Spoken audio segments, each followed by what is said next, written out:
Pakistan Tehreek-e-Insaf (PTI) के सदर चौधरी परवेज़ इलाही की अहल खाना से अडियाला जेल में मुलाकात हुई है। जेल ज़राए के मुताबिक साबिक़ वज़ीर आला पंजाब चौधरी परवेज़ इलाही से मुलाकात करने वालों में उनकी अहलिया, बेटे और भतीजी शामिल हैं। ज़राए के मुताबिक मुलाकात के दौरान अहल खाना ने चौधरी परवेज़ इलाही से खैरियत दरियाफ्त की। साबिक़ वज़ीर आला पंजाब से अहल खाना की मुलाकात अदालती हुक्म पर करवाई गई।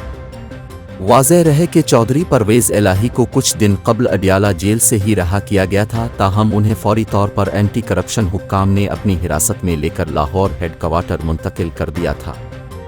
साबिक़ वज़ीर आला पंजाब को एक मरतबा फिर रावलपिंडी की अडियाला जेल मुंतकिल कर दिया गया था।